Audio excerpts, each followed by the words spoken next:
po tayo ng ito pichay at ito spring onion at ito po yung mga sangkap natin. At ito yung isda, sabaw. Let's go mga bossing. Gisahin muna natin itong sibuyas, bawang at saka luya para lumabas yung kanyang aroma.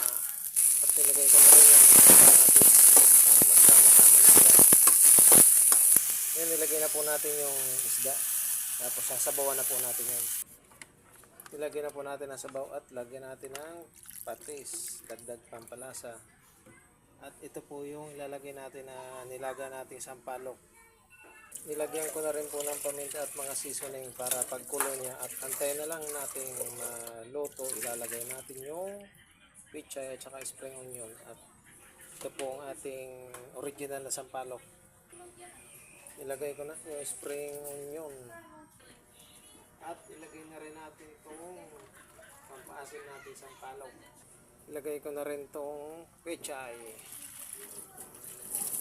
Yan. Malapit na rin maluto yan. Hanggang dito na lamang po ang ating video. Maraming salamat po sa inyong panonood. Babus!